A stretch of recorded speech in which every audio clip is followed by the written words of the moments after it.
right, thank you. Welcome to Lander County Commission meeting, Town Board of Battle Mountain, Austin, Board of County Highway Commissions for December 16th, 2021. Call the meeting to order. And Patsy, do you want to lead us in the pledge, please? Thank you. Please join me in the salute to our flag.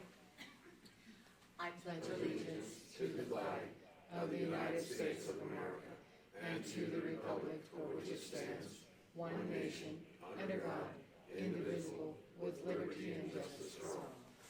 All right, we'll go ahead and have a moment of silence.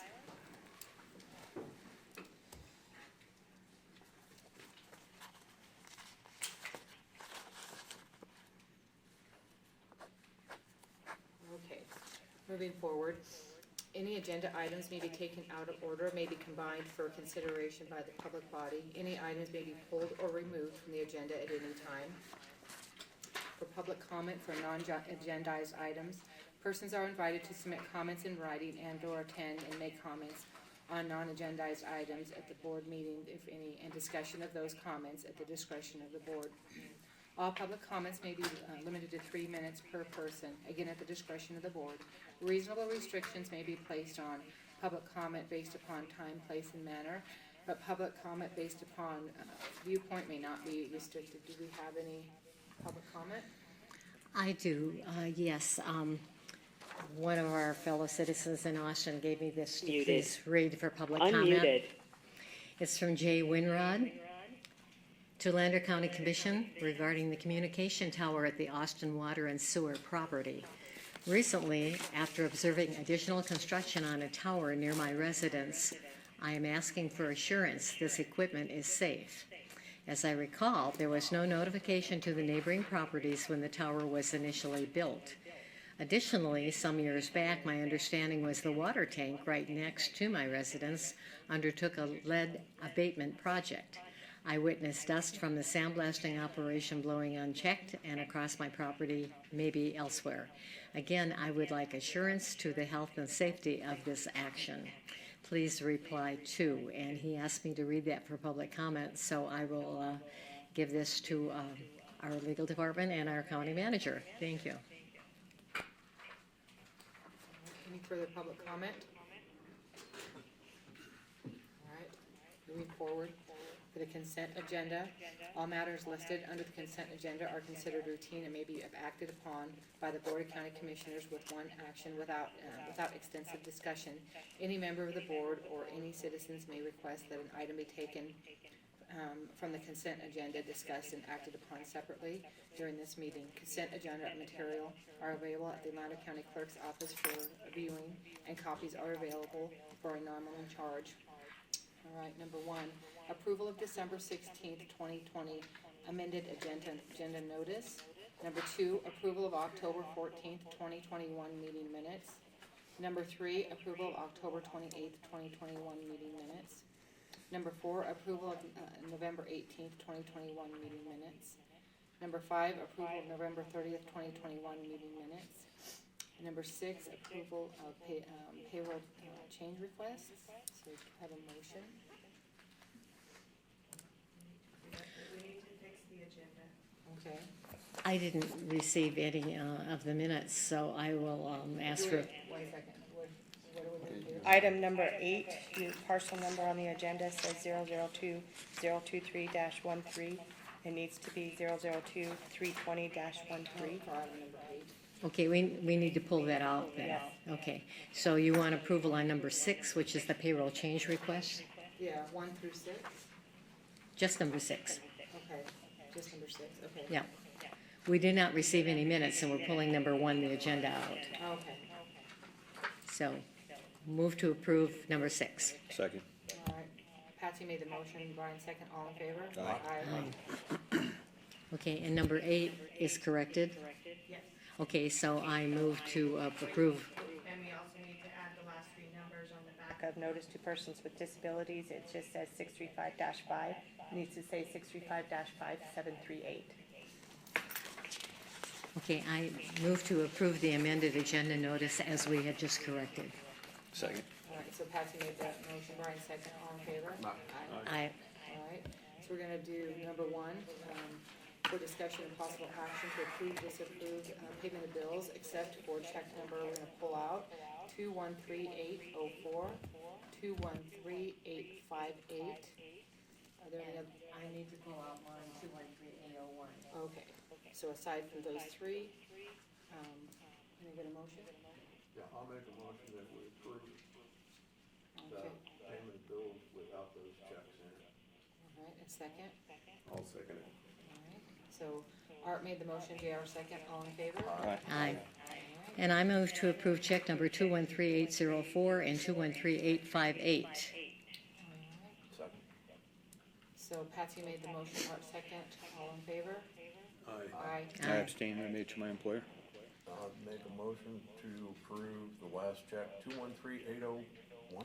Right. I'll second. All right, so JR, I'm sorry, Art made the motion, Brian second, all in favor? Aye. And I will recuse myself on that one, thank you. Okay, so then, what do you do on number, so disclose, and then turn it over to, What I'd like to do is go into litigation meeting right now okay, and come back from that and then, you'll give me the, yeah. okay, Did we not have commissioner reports or staff reports on this agenda? no, Have what, Brian? Commissioner reports, staff reports? Oh, yeah. I didn't see that on I here. didn't see it. We didn't do the agenda. Did it?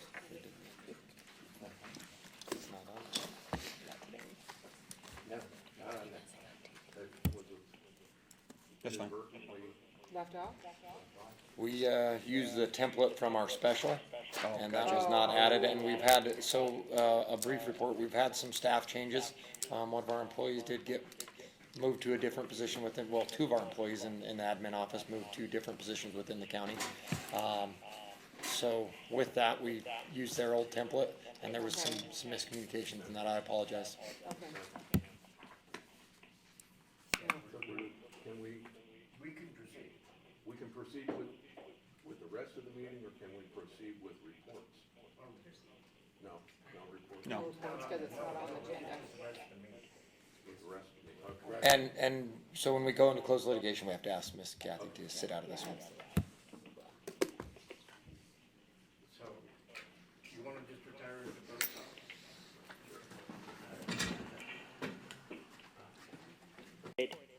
Unmuted. You can have Laura come up. We're gonna hold off on, number 2 and go to, presentation.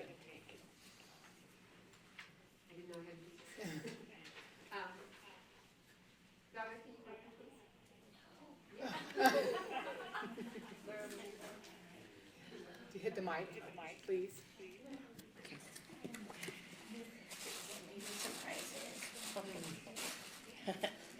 On behalf of the Lander County Commissioners, on behalf of the Lander County Commissioners, a big thank you to Elizabeth McDonald and to Bert and to Ted and to the entire county, and particularly to my staff. Donna, we are presenting you with this plaque because everybody knows that you're leaving, and it's for your 22 years of service to Lander County. And in recognition of your service and dedication. Oh, that's pretty. Thank you.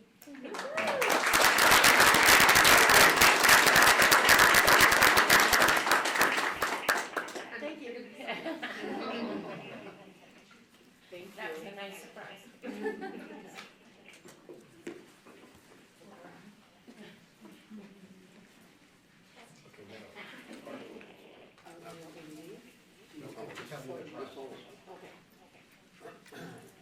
Now we're gonna move to agenda item number 2, for discussion.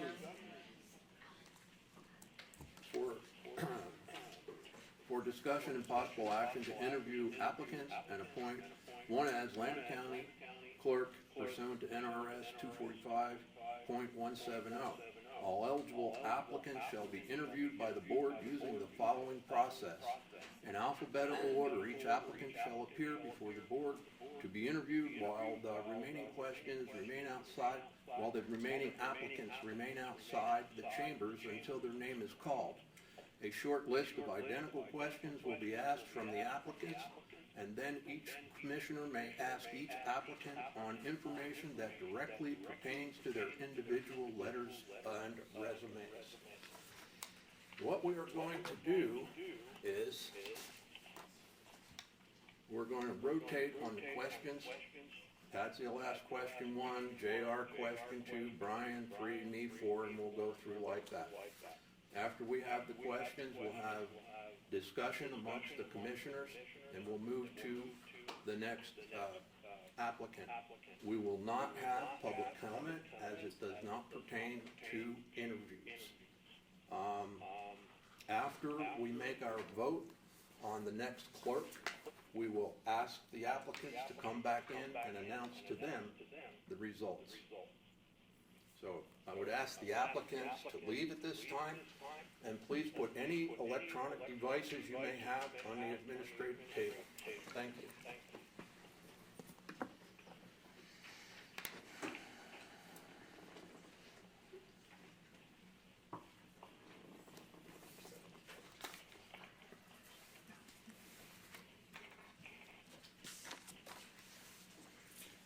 So we're gonna do it alphabetically, so Yeah, we are going to go, then, yeah, we're going to go in alphabetical order, so.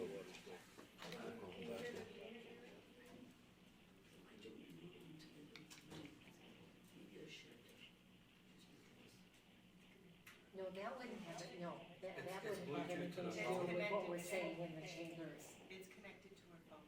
Which is connected to her hearing It's aids. connected to Your her ear is phone. connected to your phone? Yeah, Okay. okay, thank you.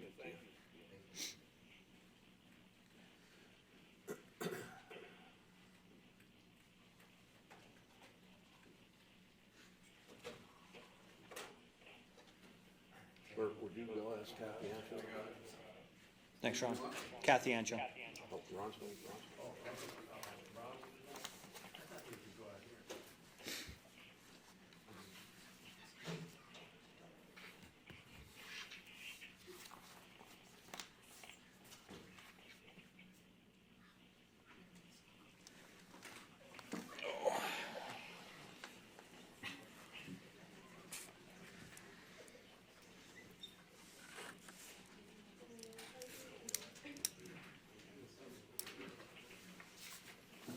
Morning, Kathy.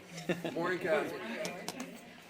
And I'm supposed to be disclosing I'm doing this in my, as a person, not as commissioner. Turn the mic on. I want to thank you for your interest, and we're going to begin with Patsy. Even if I know the answer to some of these, we still have to ask No, the you, questions. that's fine, Otherwise you're gonna say, what? that's fine. Do you reside, Do you reside within Lander County, and are you a registered voter in Lander County? I am. Yes, I am. Thank you. Okay. This appointed position involves a lot of traveling, training in town and out of town, requires a lot of driving. Do you have a valid driver's license? I do. Could you please provide us with a brief overview of your work history, focusing on experiences in this specific field, including any experience with computers, software programs, accounting programs, and election equipment? I've worked for the county, the Lander County Sheriff's Office for 30 years. My job entailed computer, everything, the archiving of records for the Sheriff's Department from the time that I started until the time that I left. We went through 3 different types of computer programming over those years, from the floppy little disks all the way up to No, I apologize, you're echoing a little bit. am I echoing? Yes, sorry. Up until the RIN system, which is what was currently being used. As far as election programming, that type of programming, I do not. I do know how to do computer programming, work the systems, learn the systems, absolutely know how to work the systems. And so, over the 30 years, I've did an incredible amount, and I don't want to drag it out, but archiving civil papers, serving civil papers, logging civil papers, court papers. I was the secretary to the sheriff. I was the administrator over his office where I did the evaluations. That was all computerized, the evaluations, and if there were letters of reprimand and those kind of things, research, looking for old files, things like that. I did over the series of the 30 years. Okay, thank you. Please give us an overview on your management and supervisory experience. I was for the last 20, probably 15 to 20 years at the Sheriff's Department. I was the administrator over the, for the Sheriff's admin portion. I have, while there, I did get my certification in, as a paralegal. I was a background investigator, and I also, first line supervisor, went through those trainings as an administrator, so yes.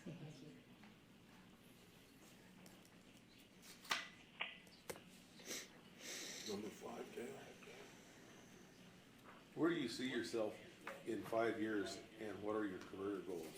Well, I retired a little early, but I couldn't, after being in the sheriff's office for that many years, I was ready. For one, I peaked out for my retirement.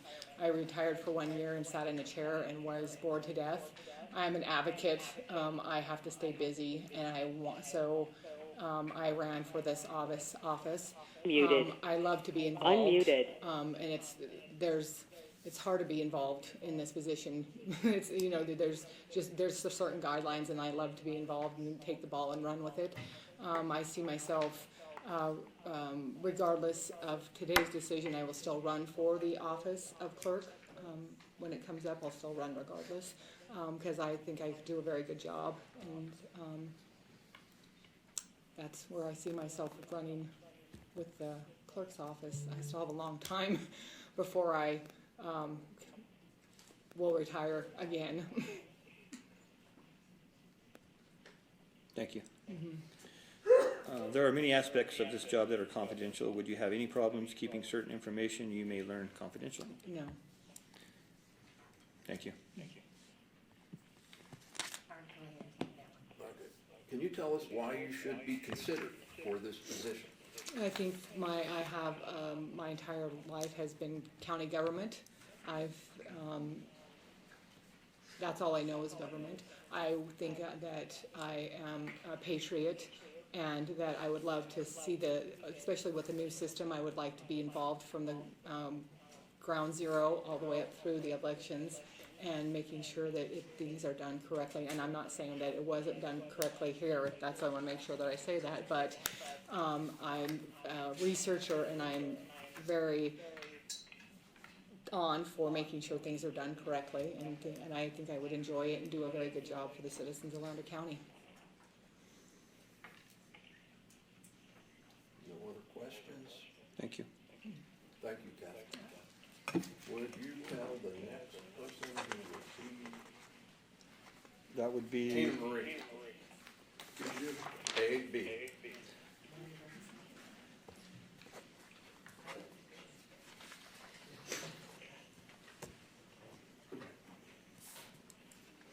You can call it. Call.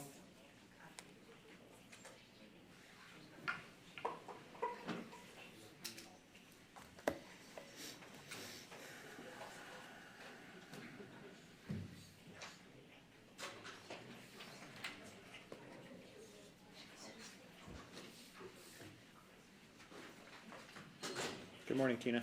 Good morning, Tina. Morning. I might.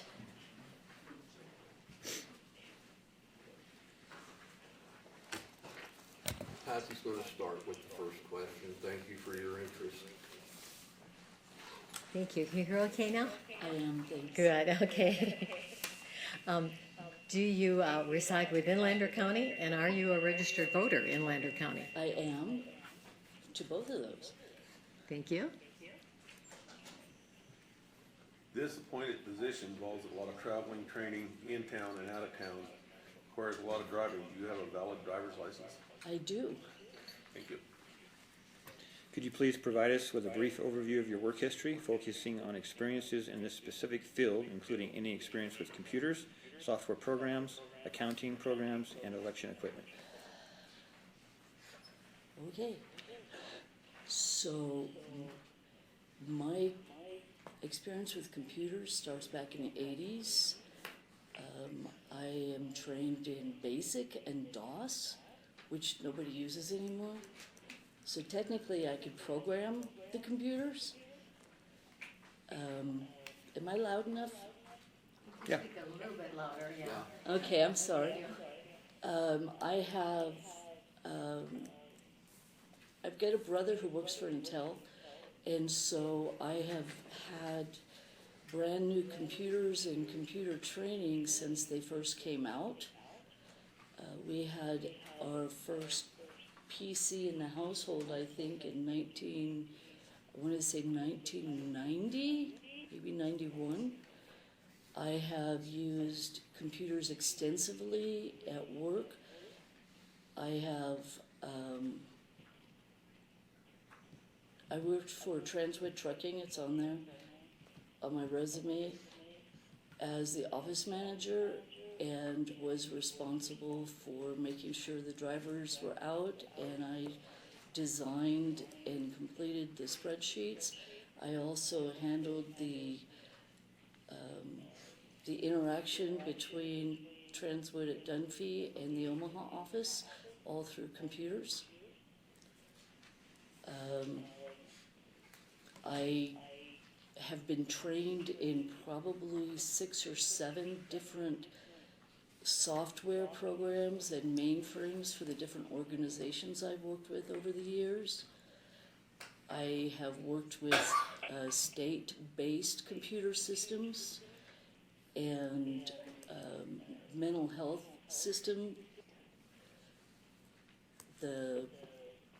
It's just an extensive list. There's a lot of it. I can do almost anything computer you want me to do. I like to defer to IT people to fix things. I have a son who is an IT professional, and he answers my questions when I need them because, your personal computer, you can't call the IT guy. Have I ever worked with elections? I'm sorry, could you read the end of that? Yeah, so I was just looking for any, just a brief overview of history, experience, and the last part of it was of election equipment. The only interaction I've had with election equipment has been as a voter. Okay, thank you. Okay. I think you answered some of these questions, but I need to ask this. Please give a brief overview of any supervisor experience. I am a licensed supervisor with the state of Nevada. I have been a supervisor for interns since 2014. I attend classes. I have to have, it's like 12 CEUs every 2 years on supervision. I also have a master's degree in human resources management. I was a supervisor at Transwood. Currently, I am the administrator for what's called the GATE program at Brissicone, which makes me in charge of my intern that works underneath of me, and I am in charge of meeting with state and federal agencies for auditing. Thank you.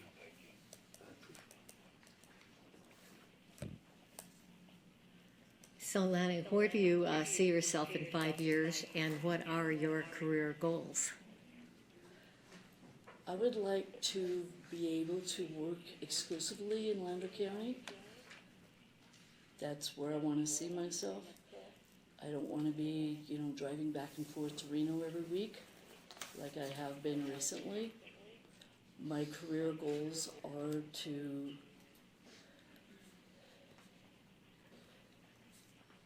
there's so many of them, to continue to grow, to learn new things. I'm one of those people that I want to know And so I ask a lot of questions and I learn a lot of things as I go. I want to be able to be, financially capable of going to work. I love being a manager of people. It's one of my favorite things to do.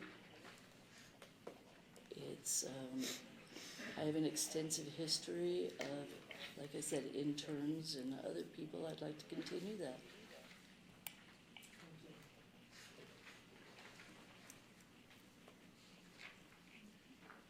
I should add that I still have my small business I'd like to continue also on some level.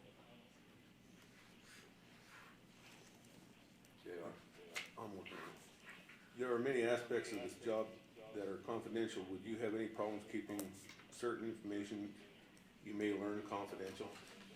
No, I'm fully trained as a counselor with the 42 CFR and the HIPAA laws. Nothing that I say about a client hasn't been signed by them for me to specifically discuss it. I've been doing that for 17 years, 18 years. Thank you. Can you tell us why you should be considered for this position? I think that we have some really good people on staff already in Lander County who are capable of handling the transfer from the Dominion to the ES&S systems. I think it's a good timing for somebody to come in with some manager experience to help manage the office. I don't think there's a benefit to being everybody's friend if you're going to be their manager. The training, I went to the open house for the ES&S system and was instructed by the gentleman there that it's 3 to 5 day training or whatever. But at this point, the only people who are truly qualified are the ones in the Carson jurisdiction in the state of Nevada. So it's a great time to learn things. It's a great time to step in for something new.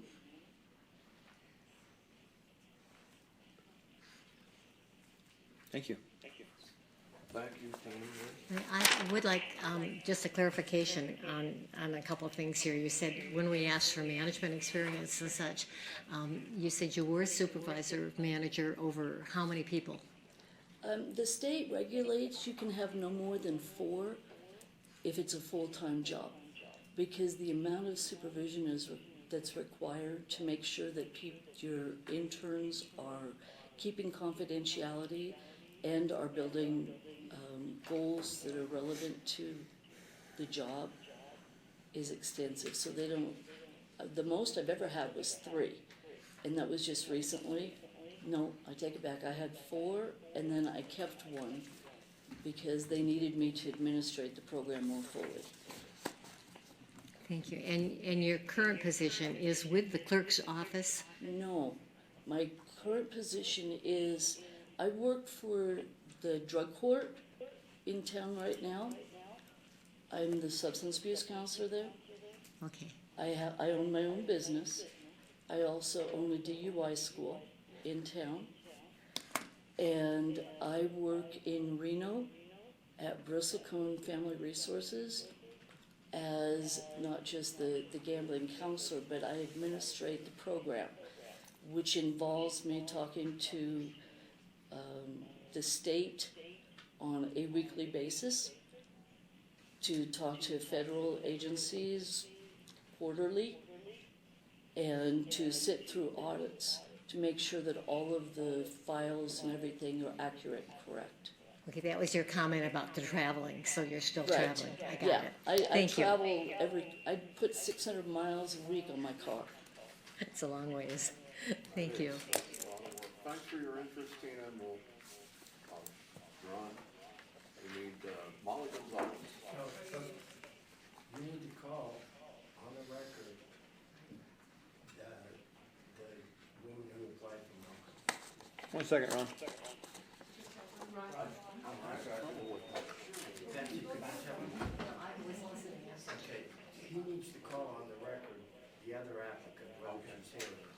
you just did. Huh? You just did. What do you need? You should ask for Lanny Bronson. Okay. You have to specifically call Molly. No, Lanny Broxton. Lanny Bronson. Lanny Roxon. Lanny Broxton? Yes. Broxton. Broxton. Okay, She applied. okay. That's So what I was call just for her to come in? Ask if she's here. Okay. Lanny, would you see if Lanny? Broxon is here? Bronson? Broxon. Lanny. No. Tina, that was his wife. And then you called for law. Yeah, just see if there's a lady named Lanny out there, Ron.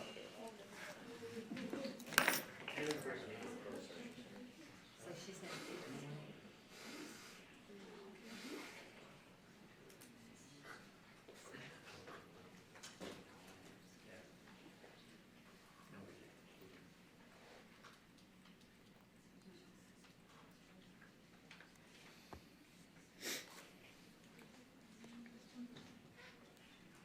Sorry. No, we don't believe that. We still have to call Believe for she's it. here, but we wanted to go to record. That was our mistake. Oh, yeah, right. That was us. No Lanny Broxton in the building. Lanny Broxton did not show up, so the next person that we will interview is Molly Gonzalez.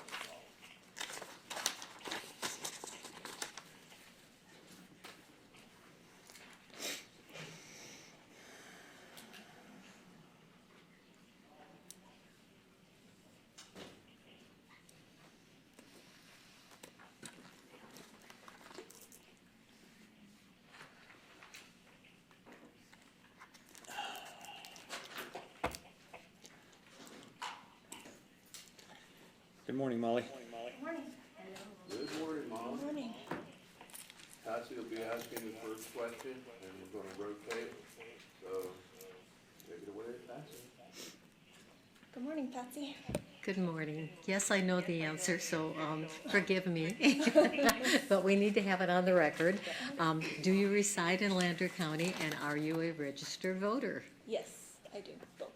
Thank you. This appointed position involves a lot of traveling and training in town and out of town. Requires a lot of driving. Do you have a valid Nevada driver's license? Yes, I do. Thank you. Could you please provide us with a brief overview of your work history, focusing on experiences in this specific field, including any experiences with computers, software programs, accounting programs, and election equipment? I started working for the Lander County Clerk's Office in 2011, and I've worked in that office for 6 years. I performed every function there is in that office, from issuing marriage licenses to filing notary bonds to doing elections, from the start of helping get the Civic Center set up to calling and trying to get our election workers to come in, training for our election workers so on election day that they knew the process and how to do the election, setting up the machines, programming the machines, tallying all of the results at the end of the night. I've worked primaries, generals, and I've worked a special. I've done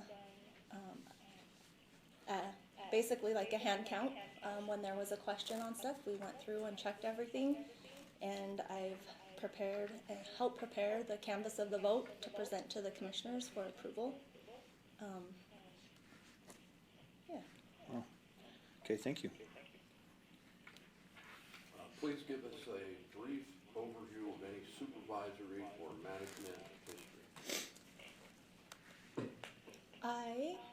Well, back a long time ago, I was a manager at the grocery store at Echeverry's for several years. I have worked in an office to where I've kind of taken on the role of stepping up and helping and training new employees on the processes and how we do things.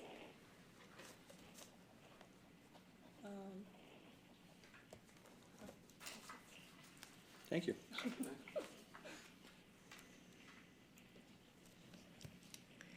Molly, where do you see yourself in 5 years, and what are your career goals? In 5 years, I see myself here in Lander County, probably working for the county, hopefully. I've lived here my entire life. I've raised my family here. I continue to raise them. I have a grandbaby now that I would love to see raised in the same community that I was raised and that my kids have been raised in. So I would like to see myself as the Lander County Clerk. Thank you.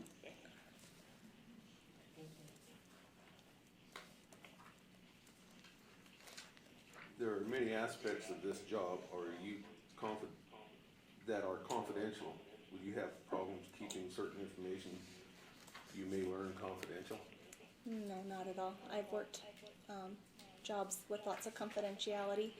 In the clerk's office at the time I worked there, they had the district court, which included juvenile court and drug court and all of that, to where we signed confidentiality and kept confidentiality. So I have no problem with that. Thank you. Can you tell us why you should be considered for this position?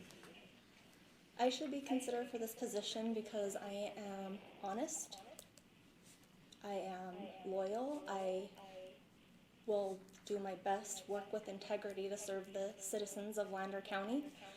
I will do my best to make the transition into a new clerk, new election equipment, the easiest that there is. I will need very minimal training, and I will be able to train right along with the girls on the new equipment. I have gotten to see the equipment. Back in, I believe it was 2016, I went to Carson City with Miss Sullivan to see the equipment when we were looking at new equipment, so I got to see ESS back then, and then I got a chance to go up and look at it again. So I feel that I would be an asset to that office to be able to help them girls with this transition. Thank you. The staff and them. Awesome. Thanks, Molly. Thank you very much, Molly. We're gonna have some discussion and make a vote, and then we'll call everybody back in.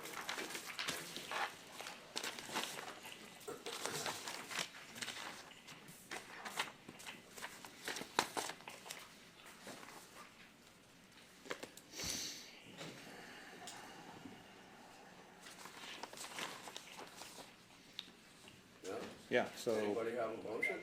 Any discussion? yeah, we probably should discuss. So, as far as the experience, it was very clear that Ms. Gonzalez had much more experience than any other candidate. She's been in the field, worked around the machines, the process, although her management experience is not as extensive as some of the other applicants. I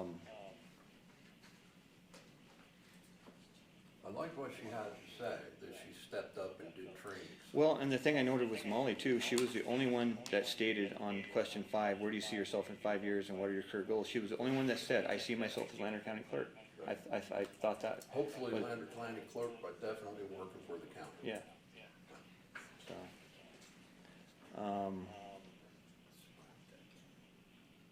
So yeah, those are just some of the points that I seen between the applicants, so. And she also has some experience with the vote machines.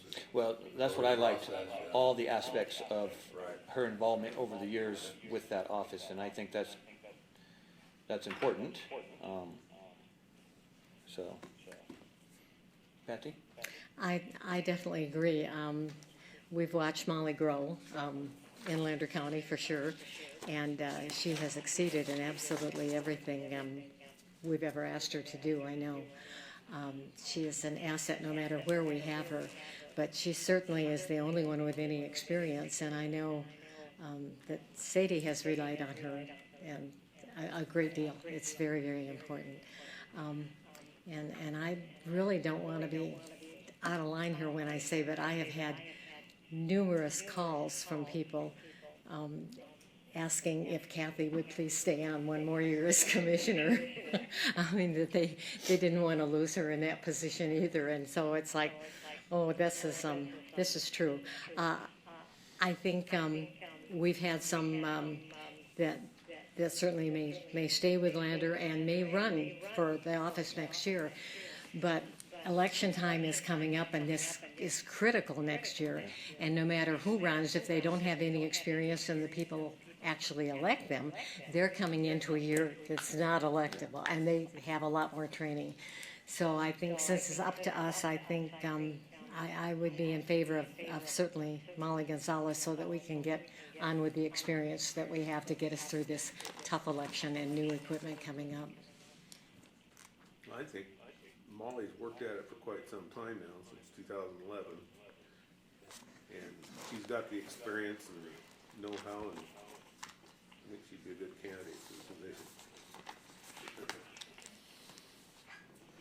Just so you know, I'm having a little trouble with my left hearing aid. When I turn my head, I'm getting a lot of feedback for some reason.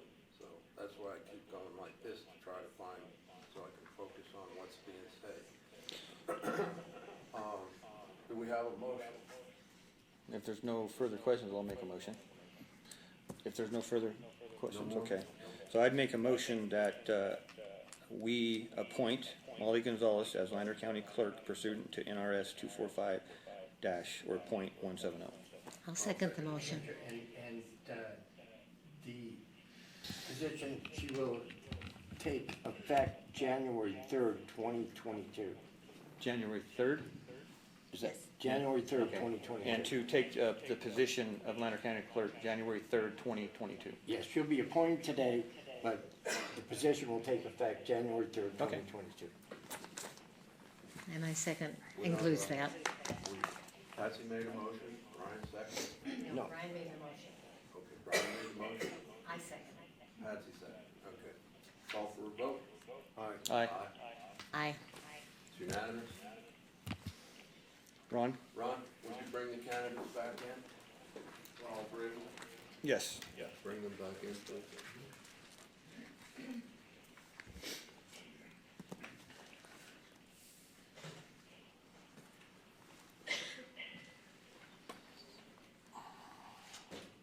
And after we finish this item, I want to take a 10-minute break. Art, as soon as we're done with this item, would you mind if we presented one more plaque? Before the break. Okay, after that one. Come on in, please sit down up front.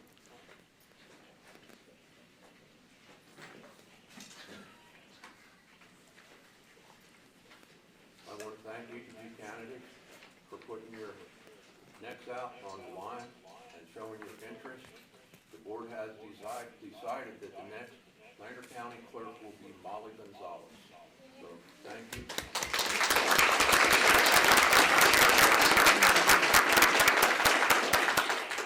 Thank you, Molly. We're gonna have another presentation, then we're gonna take a 10-minute break. And Mr. Molly, your appointment will take effect January 3rd, 2022. Thank you. Yes, Molly will take over January 3rd, 2022. Liz, do you need the copies of the interview sheets? Yeah. Okay. Yeah, you get these back?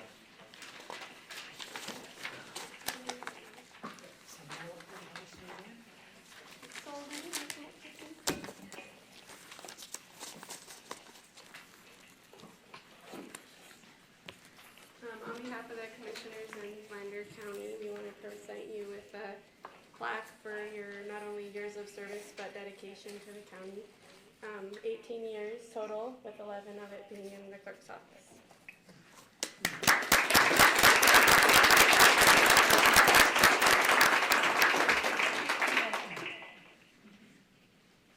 I was doing good till I looked over and she's on the chairs, so I'll join the chairs.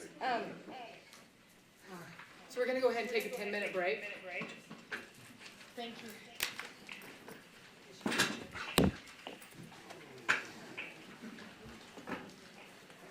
Recorded. Unmuted. So before we broke, I guess Sadie wanted to make a few remarks, so please come on up.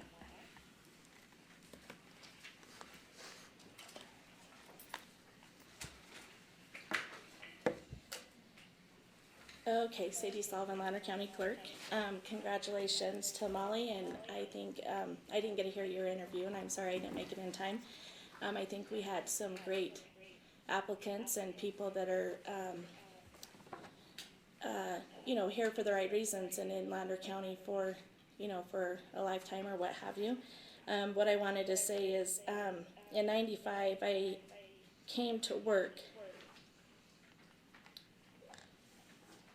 Here goes the waterworks. For Janine Buell, Laura hired me on. Janine was at home at that time and she was ill.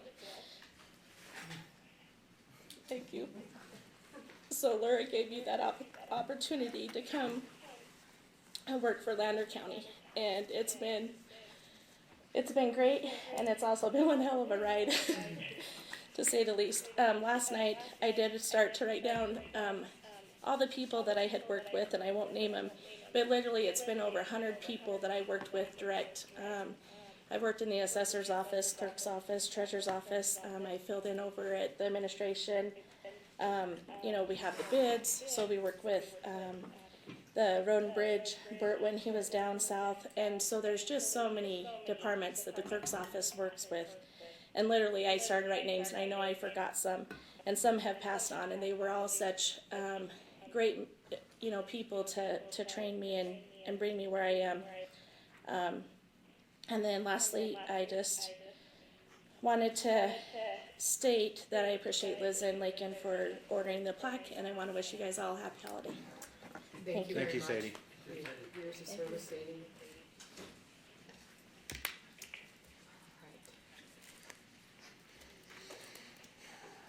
All right, moving forward. So we're on number 3. For discussion and possible action to approve, disapprove the termination of the contract between Votech Corporation and Lander County for Votech software maintenance, warranty, and support.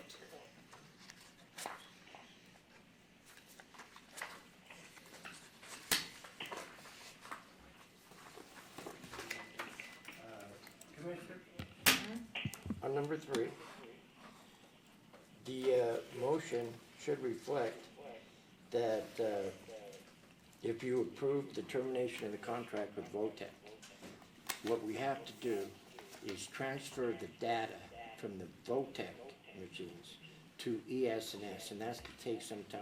So if you could ask the district attorney's office to send the letter of termination, but because it's a 30-day notice, but don't do it until I'm advised by the clerk's office that they've transferred all the data and it's the correct time to do it. So we don't want to immediately terminate because we have to, it's so important to transfer that data. Okay.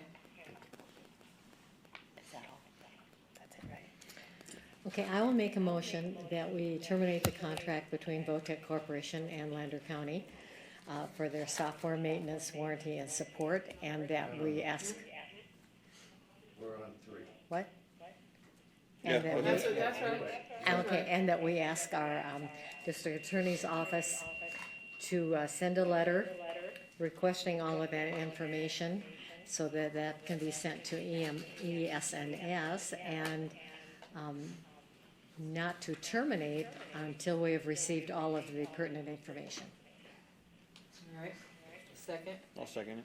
All right, Patsy made the motion, Brian second, all in favor? Aye. Aye. All right. Moving on to number 4, for discussion and possible action to approve, disapprove the expenditures of ES&S voting machines for the following. Number 1, equipment portion sales order agreement, $165,835. Number 2, election management system for EMS, $22,857. Number 3, electronic poll book equipment, $27,332. Number 4, ballot demand equipment for $7,070, for the total of $223,094. Okay, I've got a question. We have another total of 292 on the next page. The amount of 223,094 was a not to exceed. Oh, okay. Not to exceed. Yeah. But I see what Art's referring to, what's in our pack.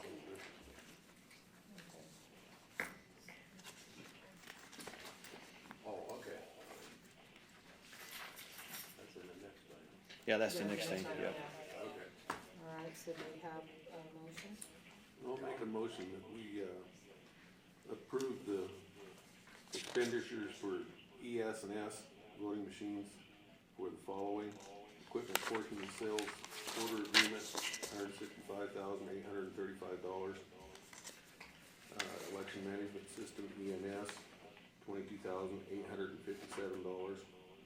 Electronic poll book equipment, $27,332. Ballot on demand equipment, $7,007, for a total amount not to exceed $223,094. Second? I'll second the motion. So JR made the motion, Brian second, all in favor? Aye. Aye. Very good.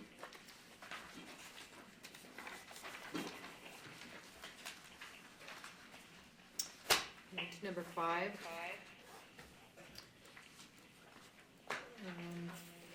For discussion of possible action to approve, disapprove expenditures for hardware maintenance fees and the initial terms of contract to include installation and training for the following: implementation and data conversion, $11,500.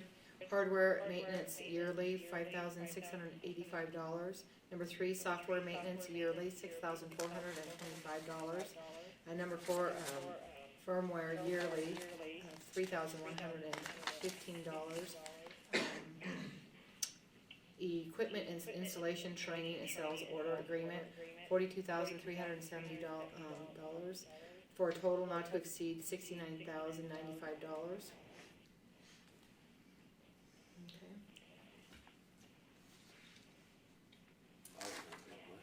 Is there any questions on this one? Yeah, I'll make a motion that we, approve agenda item number 5 is read. All right, have a second? I'll second it. All right, so Art made the motion, JR second, all in favor? Aye. Aye. All right, so are we still tabling number 6? Yes. All right, we're gonna go ahead and table number 6.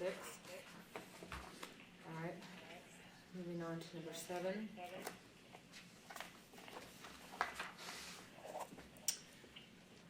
For discussion and possible action to approve, disapprove the closure of the recreation center on Sunday, December 26th.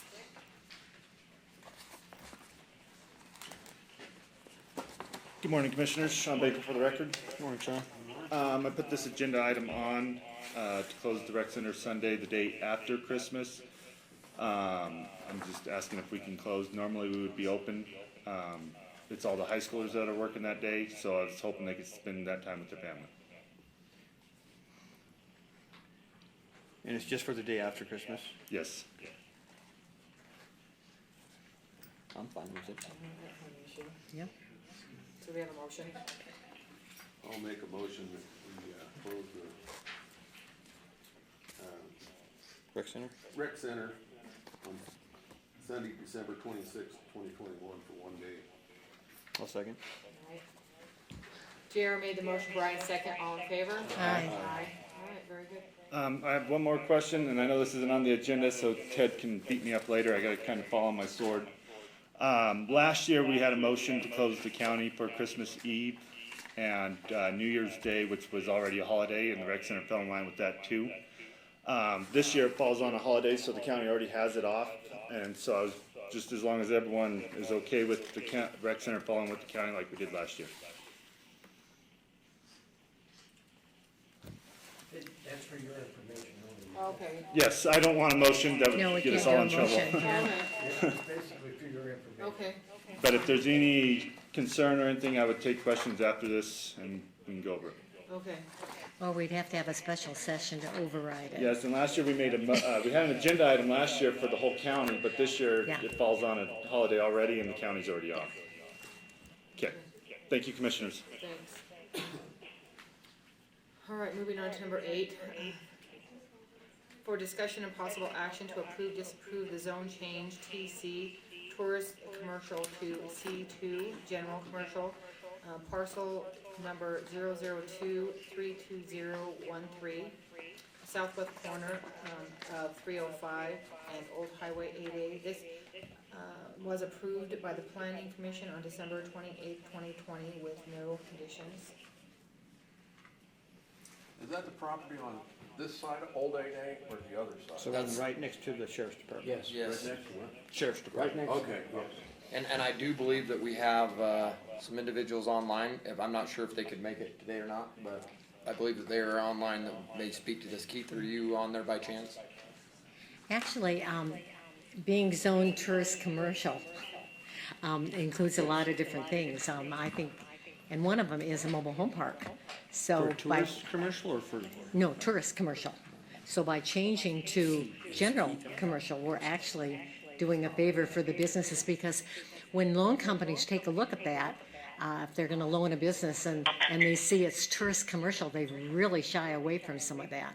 So I think it's really a good move for us to take a look at that. I really do. The only, my only concern was that the parcel map has the dedicated legal access, and it does. So, I'm okay with that. Are there any other properties in that vicinity that are tourist commercial that is going to affect them, or? Well, the tourist commercial, we're changing to general commercial. For this piece of property? Yes, right. That's what I'm asking. Are there other properties over there that have the label tourist, commercial that? If we have some others that are over there, I don't think That's what we I'm have any saying. left, do we? This way, yeah. Yeah, This side of the yeah. yeah, there's still some tourist commercial. Well, I'll make a motion that we approve this item as written. I'll second the motion. So Art made the motion, Brian second, all in favor? Aye. Aye. With the amended parcel. With the With the amended part? yeah. With the amended parcel. And then I'm not sure if Tom or Keith are on the phone line here or not. I know that I seen Keith when we first started the meeting. We unmuted you now, so if you would like to speak, you're welcome to. I'm in. Hello, this is Tom McHugh. Can you all hear me? We do have some trouble hearing people on the phone, so if you can get very clear to your speaker and try not to move much, we'd appreciate it. Okay, how's this? That's better. Yeah, so this is Tom McHugh, and I am representing the Bowen et al. And McHugh et al. Family. And this parcel, as you know, is zone tourist commercial, and we are asking to go to C2, which the motion is on the floor currently. He said that he asked is the motion's on the floor currently. If it's passed, that they change the zoning on this. Yeah, so, and we amended the motion, right? Yeah, so it has passed, and then, I've spoke with these guys a fair amount now. If the county is interested in potentially, acquiring some of this ground, they would be interested in talking to us and pursuing that. Look at it. So we'll bring that back before you guys and see what you guys wanna do with that if we ever wanted to expand. Okay. I know that's been talk in the past. Did we call for the vote? Did everybody vote? Yeah, Right. everybody Okay. voted. How large is Right. that parcel? Is it several acres or? No, it's really in there.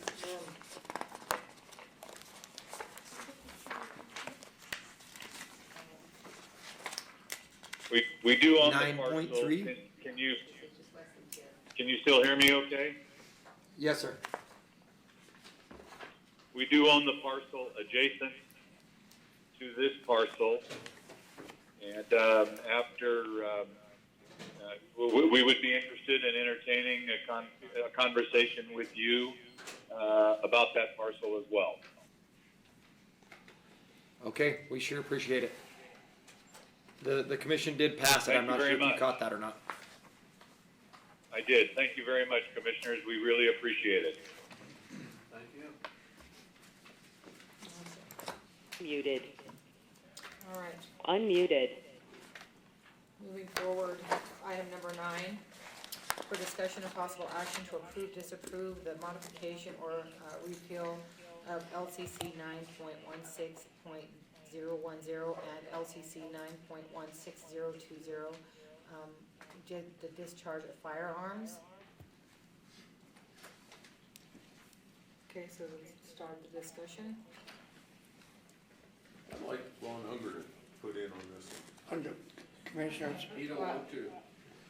on this one, I added 9.16.010 if you wanted to just repeal it.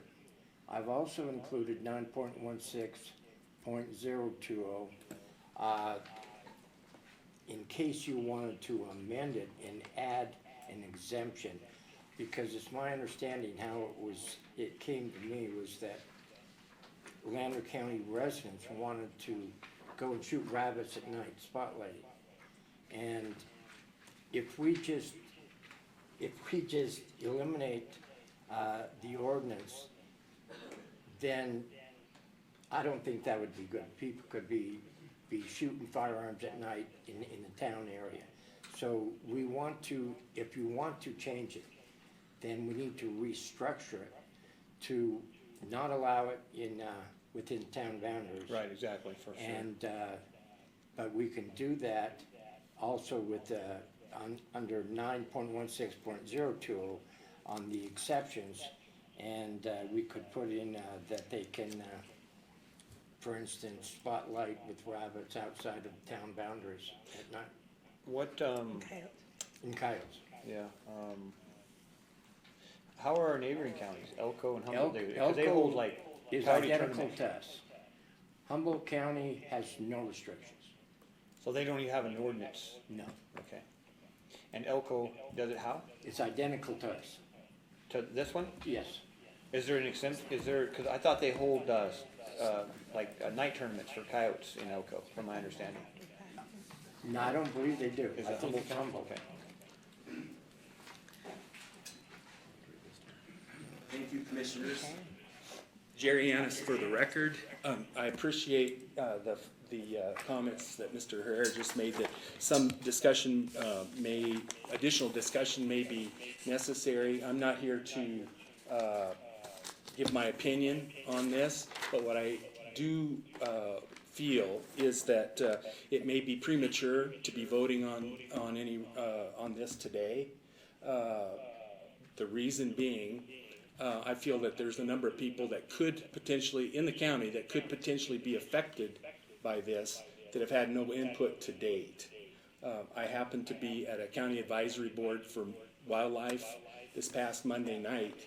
It was not an agendized item, but it did come up for discussion. I don't know if all the discussion was accurate or not, so that would have to be ferreted out. But a straw vote was taken, and that board was unanimous in agreement not to repeal these statutes. Which board was that, Jerry? Which board was that? County Advisory Board for Wildlife, the NDOW advisory. And then, as a result of that, discovering that, I called Dan Tamara, who is the chairman of the Public Land Use Advisory Committee that Mr. Clark attends, and he didn't know anything about this. They had not, the proponents had not been, and Art can tell me if I'm wrong, but. No, the agenda came out afterwards. Yeah, so they had not been given the opportunity for an input. And then what I can tell you with 100% reliability is that my family, the Saval Company, that has a lot of private property that could be affected by this in the South Buffalo allotment, has not been approached and given information on this. So I just don't think, I think that people that are going to be affected need to have the opportunity to have a give and take and help you form a good decision. Well, you're a private property owner, so you have that chance right now to speak to us on why you don't think it's a good thing that we do it. 'Cause I'd be interested in hearing it from you, why we're here and it's agendized, so. Well, that's a really good point, but I'll remind you, Brian, I said I'm not prepared to do that because I don't know the facts. Some information was presented at the CAB meeting that I've subsequently been told was not accurate. So until I know the facts, I can't. Fair enough. Yeah. Appreciate your comments. That your allotment was private property. There's a lot of interspersed private property within the Within the South Buffalo allotment, yes. Yeah. Thank you, we appreciate your comments. My concern is anytime that you're shooting at night, not everybody always hits their target. And therefore, we've got loose bullets in the evening, or who knows whether there's a dog or even a deer. I mean, who knows what's going to be in the background, let alone people. So I'm not in favor of changing this ordinance at all for evening shooting. I just don't think it's necessary. Well, I can tell you that a lot of coyote hunters who hunt at night use thermal. And, I mean, you're not gonna miss with the stuff that those thermal guys are using. And, you know, it's a little bit different than throwing a spotlight out there where you're limited to 50 yards or maybe 100 yards. So I don't know how I feel about this, to tell you the truth. I'm doing a listen. Well, even with the thermal, not everybody hits their target, I'm sorry. Well, have you any experience with thermal? Okay, well, I do, and I'm telling you, 99% of their hits are that. No, I was just going to validate what Jerry had said, that it's probably, in all fairness, if there are, it's going to affect some of our constituents' base, maybe they should be prepared to come in and present their testimony. If you're considering changing it, I think you're absolutely exactly. right. I mean, it's nothing that we have to do today. No. And it's like, I would like to hear both sides, and so we can make a well-informed decision. Okay, we can defer it then. Can the ones that are wanting to speak, can go ahead. DeMarcus Earnshaw for the record. Thank you, Commissioners. Just to piggyback off of what's already been said, there is the public safety concern that may arise. You know, after you fire a bullet, you don't know exactly where that bullet's going to go. It could ricochet and cause damage to or harm somebody, or destruction of property if it you know, hits a cow or somebody's house or something after it ricochets. There's also the potential, if you are using a spotlight, you don't know exactly what you're shooting at. Sometimes the eyes glow whenever the spotlight hits the animal, and sometimes you can't tell whether that's a big game animal, coyote, rabbit, or whatever. You're just shooting at the eyes. So there's that possible concern there as well. That's all I got. Thank you. I think what it comes down to is, are you a responsible hunter or not? And I would say if you're a responsible hunter, you're not going to be around here. You're going out 20 miles. And, you know, they'd be hunting, if we put a border on it, however many miles away from town, out of district. That's a consideration that I would look at. Morning, Larry. Good morning. Good morning, Larry. Thank you. My name's Larry Teskey. I'm a retired NDOW employee, and my responsibilities, I was a game warden and a game biologist. I worked here from 1979, and I retired in 2004. And Marcus is the current game warden here. I don't know if he forgot to state his title, but DeMarcus, I'm sorry. And anyway, I just want to, when I started here, it was my understanding that the 4 counties in Region 2 of the NDOW were White Pine, Lander, Eureka, and Elko County.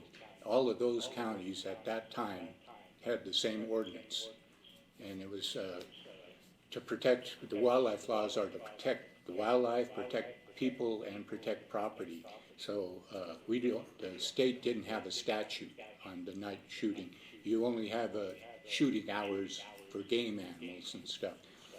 But one of the other things that happens when you have coyote hunters or whatever out there, it gives them, I should rephrase this, one of the things we saw were after the seasons closed, we would have people coming in from Bakersfield, California. They're looking for the big bucks that haven't dropped their antlers yet, and they're on winter ranges. So they would be sneaking around at night, and of course they're claiming to hunt coyotes. But that's just one other aspect of what already has been brought up. And I was under the impression that Humboldt County had that, at least when I was working, they had that ordinance. No, they don't. They're open. Yeah. That's where they have all the turnovers. Yeah. But anyways, security there for game wardens when you have poachers. And if they were doing that, you need to hammer them. yeah, well, But it, don't you it's agree very it comes difficult, down- you know. Don't you agree it comes down to responsibility if you're a responsible hunter or not? Well, it does, but can you guarantee that everyone's a responsible hunter out there? Larry, you can't guarantee anything. I know. There was a bull shot over there in Paradise Valley during hunting season. I mean, there's ridiculous people Sure. out there. There really are. And now, I'll just leave it at what I've said already, but that's my opinions. Thank you. So, thank you for Dog this. in this fight is, man, you shoot one of them coyotes, then you gotta clean it, you gotta stretch it. So, thank you. Thanks, Larry. So, So this was asked to be on the agenda, so I put it on because I like to make sure we have all of our discussion open for everybody. absolutely. We can, at the direction of this board, we can either, notify everybody and bring this back for additional comment. I do have since then, actually Elizabeth or somebody in the office found, the counties that allow night hunting, counties prohibiting night shooting. I think on this, allow night hunting, there's 1, 2, 3, 4, 5, 6, 7, 8 of them. 8 counties that do allow it, and then and they have different ordinances in. For example, Humboldt County not within 500 feet with a shotgun, and not within 1,500 feet with a rifle for any occupied dwellings. Mineral County at least 3 miles from the town of Tonopah.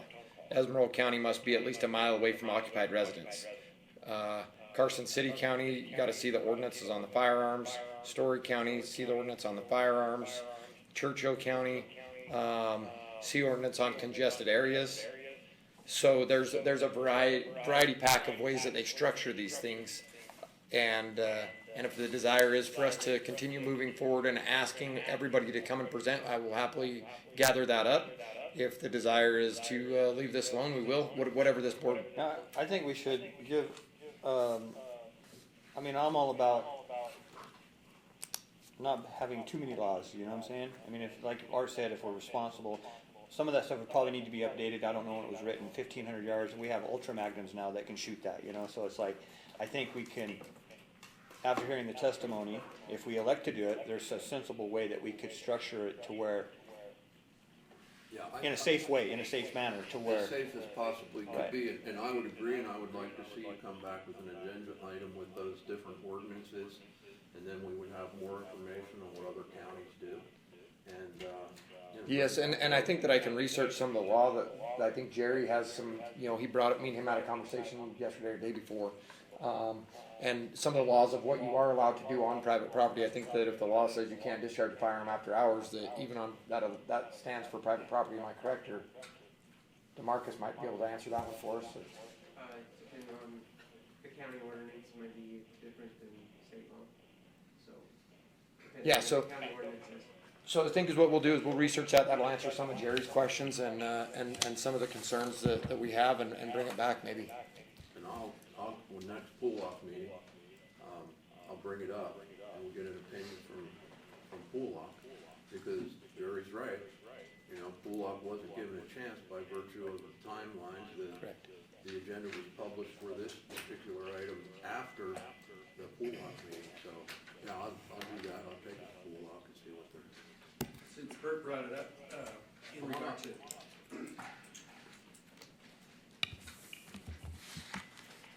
Jerry Annis again, just real quickly, Bert brought it up, that's what I called Bert about, was, it was brought up at the CAB meeting Monday night, that there was one member, and who I would probably agree with, that said, hey, I'm on the fence on this because I want to be able to go out and shoot jackrabbits on my hay pile, stacks. And it was pointed out, well, you can still do that on private property, but we don't know if that's true or not. And that's where my confusion comes from. Larry? I mean, I'll be out shooting jackrabbits if I can.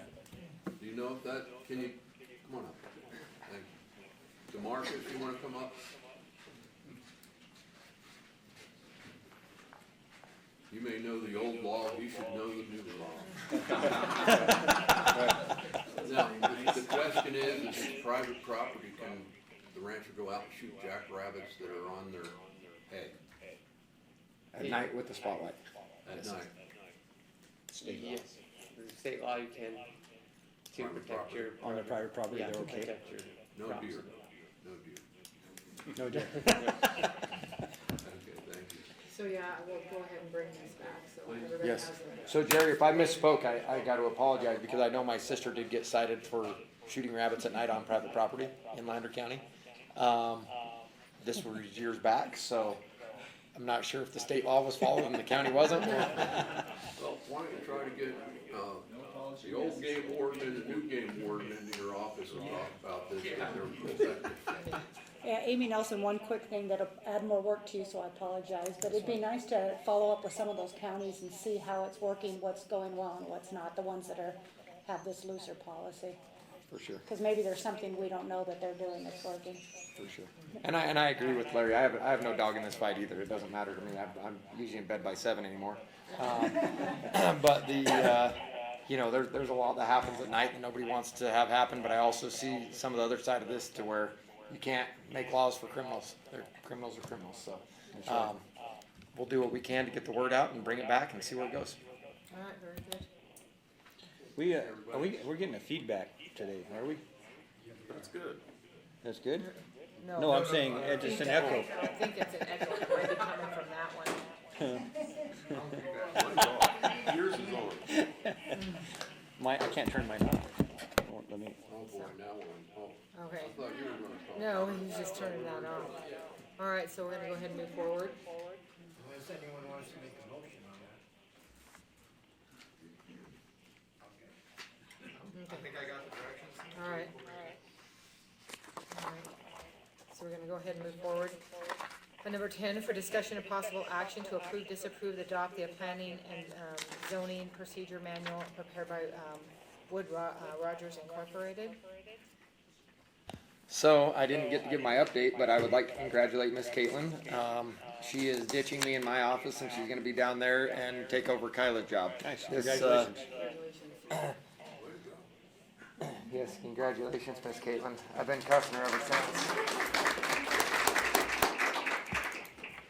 So this procedural manual is more or less her roadmap to success. We've changed a few things, and I'm hoping to, now that we have a county engineer on board that wants to step up and make things right, I'm hoping to funnel everything through Caitlin, our county engineer, to make sure that our planning and zoning and our commissioners start working more cohesively through these two offices with a full understanding, and that we're moving forward in the right direction with the right understanding of each one of the desired outcomes. So with that, I'm hoping that we can get this thing approved so Caitlin has her roadmap. I'm also, can I assume that you've got the assessor's office on board with that too? Yeah, we're dragging Laura wherever she went.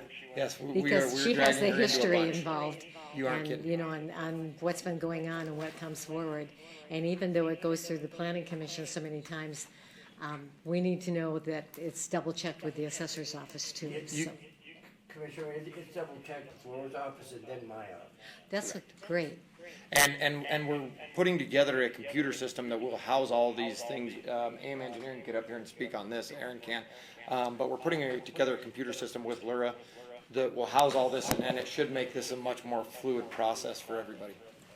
Absolutely. On that note, Aaron Martinez, AM Engineering. So what we're trying to develop right now is a little bit of a better staff reporting approach. And so right now, my office is developing a template that'll get approved by the county manager's office that will kind of make our staff reporting a little more systematic and allow us as a different departments to comment accordingly in each department to be able to reference back to those comments from the respective departments. So that's one of the initiatives that we're working on. But in terms of the coordination between the departments and the planning department, we're absolutely going to be working with the assessor's office. I really like the idea of the applications that are in here too, that we'll be using, and I thought that was really different. Good. We have some big high-level things that we're working on. Just to give you a little brief update, so you'll be seeing a lot more come from us as we start to outline different work programs for LEDA and Planning Commission, and so we have a lot of fun things ahead of us.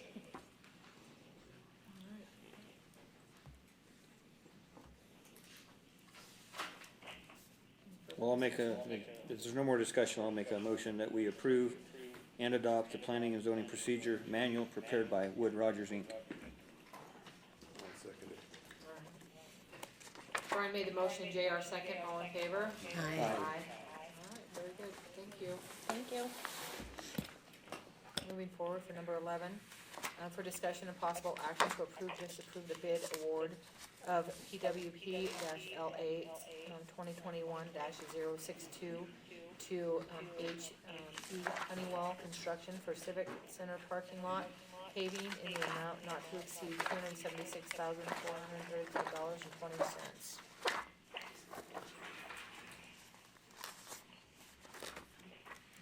All right, we gotta be on. Rita Rodgers. Oh, Rita Rodgers. Aaron Martinez. Okay, we went out to bid for this. We only had 144,000 budgeted for it. There was apparently some misunderstanding on the size of the lot being done. So we had Aaron come in and survey it, and he did the striping and the parking pavers and all this stuff. So the bid come in over budget, $132,000 over budget. So I asked Lakin if we had the extra money we can rob, and she said it's in there. We can do it if you guys approve it, and if not, we can budget for it again. So the mistake was that we had calculated it to be smaller than what it actually was? Smaller than what it was, and then we never thought about the striping and the parking bumpers and. Yeah, Rita had received a quote directly from a contractor as she was going through her budgetary process. And so that's where her budgetary number came from. My firm had no involvement in that preliminary approach. But with that said, once the scope of work came out from the Public Works Department, it was a little bit larger area than what the contractor had expected, primarily that back portion up against where the hospital is. They didn't realize that was part of Lander County land. And then additional items that probably they didn't account for, again, like Don said, was the parking bumpers and potentially some of the striping and thermoplastic. With that said, one item that we thought was prudent for this year was we're seeing a 5 to 15% overall year-over-year cost increase on asphalt. So part of the Public Works initiative on this item was to try to get this bid out this year to obtain some of the benefits of that pricing. The contractor we had confirmed is willing to hold this price into the 2022 paving season. So you'll see on this item for the recommendation for award, not only are we recommending to award it now, obviously we're not paving, but the contract time frame within that award does allow the contractor into the 2022 paving season at this pricing schedule. And he's willing to hold his price. Which is good, because inflation is just gonna keep driving. It's gonna keep going up. It's crazy right now. So. Did you survey this with your drone? Both. Data? Yes, we did. Yes, we did. Yeah. And hard survey. The one that I had got a quote, he just looked at his GPS. I was on the phone with him when he did it. And so that's all I, could go by. And then Aaron come in and they really surveyed it. And did everything that needed to be done, so. Okay, if there's you guys ready for a motion? Yeah. I'll make a motion that we approve the bid award of PWP LA 2021-062 to H.E. Honeywell Construction for Civic Center parking lot paving in the amount not to exceed $276,435.20. Do you have a second? Thank you guys. We really, really need it. Brian made the motion, Art second, all in favor? Aye. Aye. Aye. All right, very good. Thank you.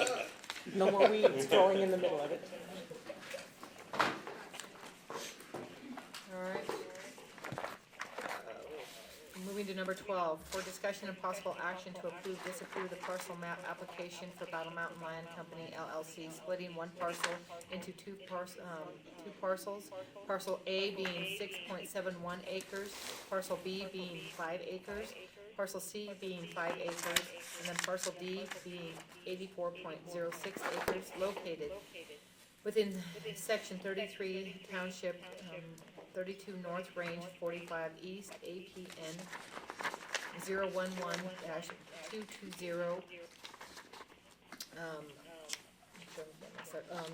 03 zoned A2.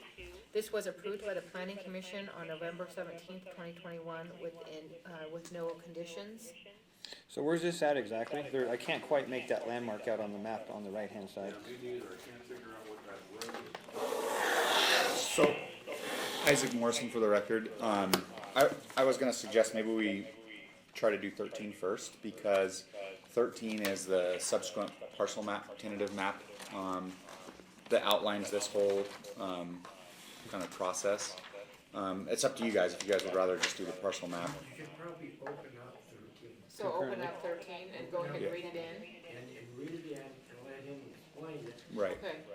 That way he can explain 12 when he's explaining 13. All right, so I'm gonna go open up, That's right. Open up 13 for discussion and possible action to approve, disapprove the tentative subsequent parcel map application for Battle Mountain Land Company LLC, tentatively splitting one parcel of 100.77 acres into a total of 18 parcels, all totaling between 5 and 7.5 acres, each utilizing second and subsequent parceling.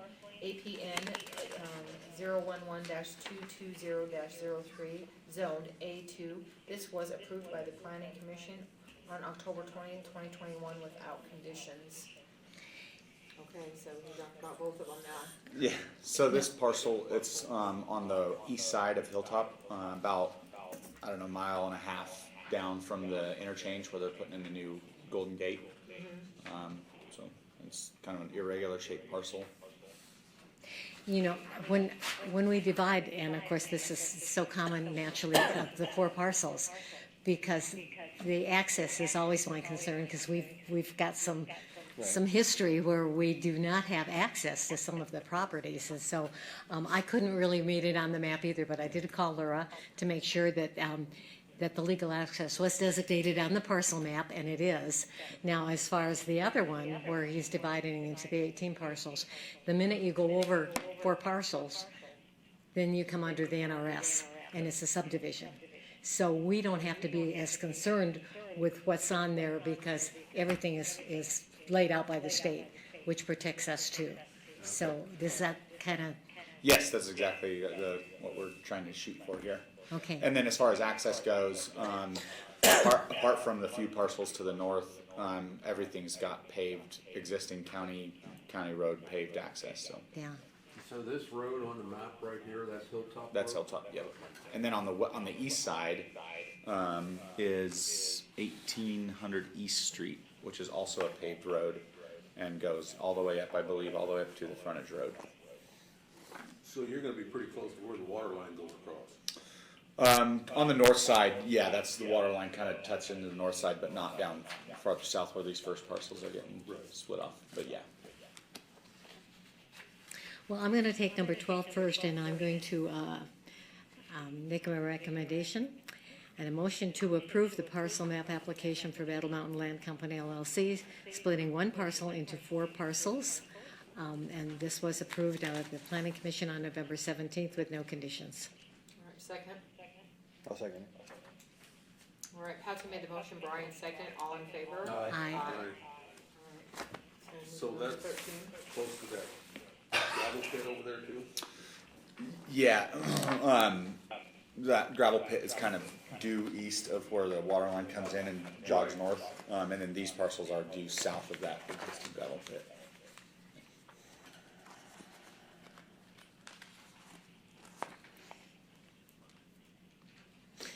Okay, I will make a motion that we approve the tentative subsequent parcel map application for Battle Mountain Land Company LLC.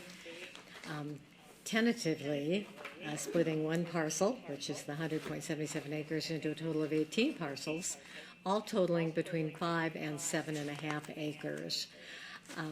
This was also approved by the Planning Commission on October 20th, 21, with no conditions. All right, second.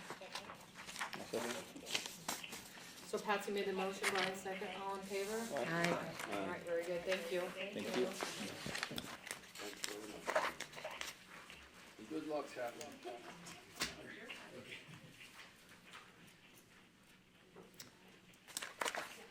All right, moving forward to number 14 for JEB Engineering, for discussion of possible action to approve or disapprove the FY 2022 FAA AIP grant application for the rehab apron and taxiway B and expand apron design only project at the Austin Airport for the estimated FAA funding amount of $150,000. and the Lander County to match $10,000 and authorize the county manager to sign. Good morning, Commission. David Meyer, JEB, for the record. This first item is for our Austin Airport project for next year. It's a design only. $150,000 is your non-primary entitlement amount. So that money on the FAA side is in the bank. It did include $10,000, which would be your standard 6.25% match. We haven't heard whether there's going to be that match or not. Last year there wasn't because of I think the American Rescue Plan Act, and the year before that I believe was the CARES Act. So we are budgeted to have a match. We may not have a match with the infrastructure bill that went through. So I do have a drawing of where we're talking about. So this is the original apron here and taxiway B. They're connected. If you go out there, you can't really tell what's what, but from a funding perspective, we need to list both so that the grant lists both is applicable. And then this expansion over here is about 50 feet out. It's just to allow aircraft in this area to turn under power. This area is used for some light commercial using air tractor 802s or seats. When I was there a couple months ago, Morris Ag was flying out of there to do some seating. The BLM has talked about using that area and has in the past used it for their smaller firefighting. So just would allow this area to be a lot more efficient for those kinds of activities, and anything that brings aircraft into the Austin airport's great. So project is design only this year with an idea, so we'll design it in 2022 with an intention to then bid and construct it in 2023. So that's about the extent of it, if anyone has questions. Did you drive down from Meridian today? I didn't. I drove down on Monday, spent a couple days in Reno at our office over there, and then. Because we drove back from Baker City yesterday, it was slow. Yeah, it's going to be messy.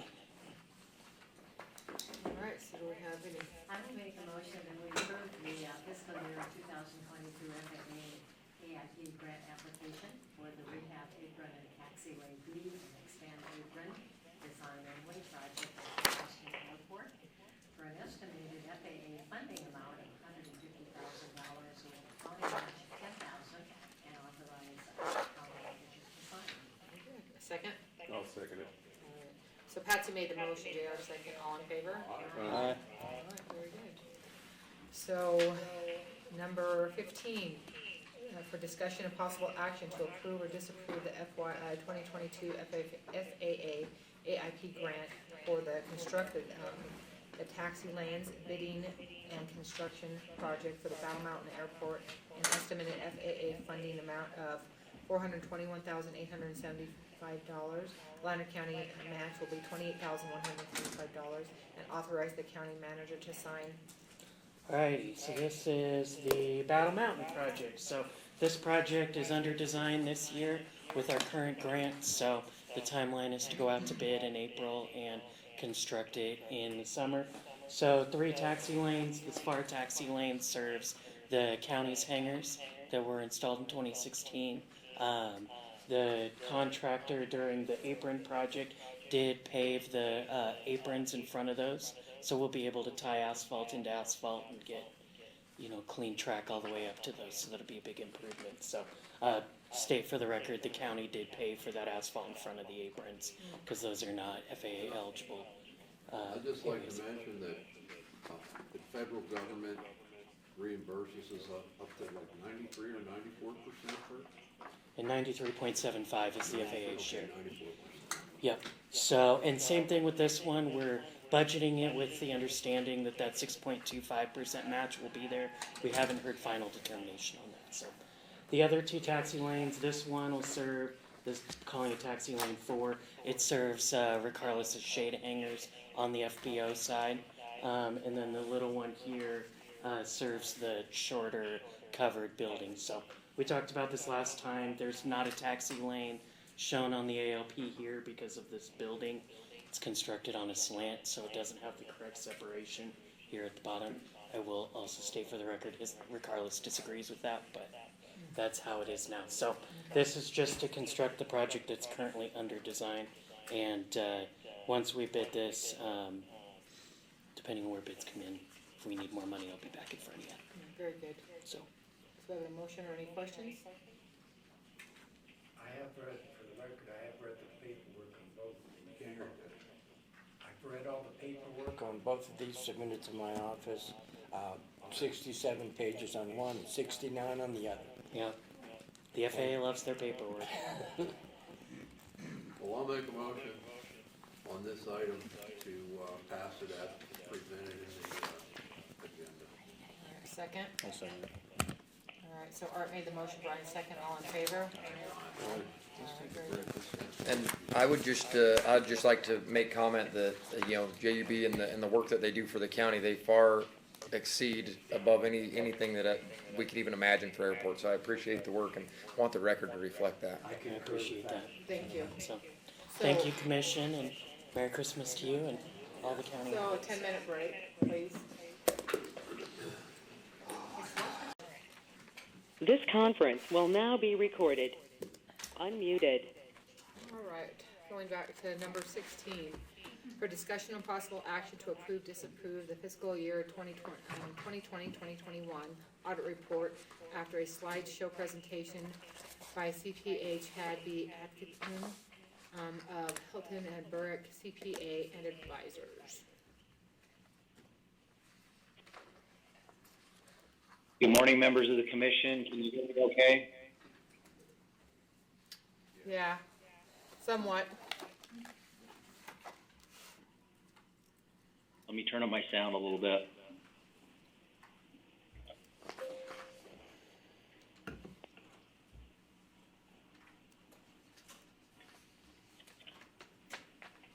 Okay, I'm going to present to you the fiscal year 21 audit presentation, and it looks like I've got a little feedback, but I'll do my best to work through that. Lakin, I believe, has my slides on hand, and she's going to move the slides for me.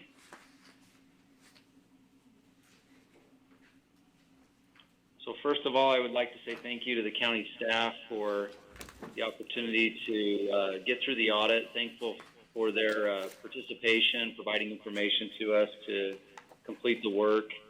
It's great to work with Lakin and Bert and the various departments within the county and have their participation in answering questions. So I'd also like to thank Headington and Christensen, the contract accountants for the county that do a lot of assistance with year-end adjustments and preparation. So we appreciate their efforts in doing that. I'm on slide 2, by the way, Lakin, and I just wanted to also I'm going to give some high-level comments today, and I wanted to offer the opportunity for Lakin or for Bert or others to make clarifying comments pertaining to organizational matters. So I just want to open the door to allow them to do that.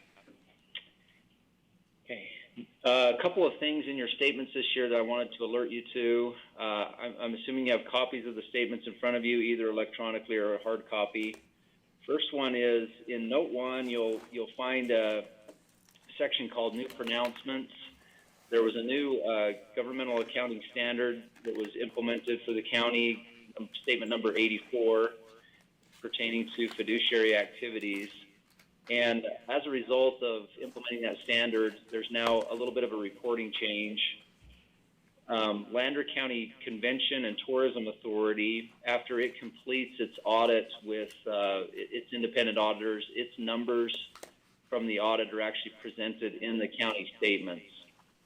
So those are found on pages 14 and 15, and they're labeled as component unit.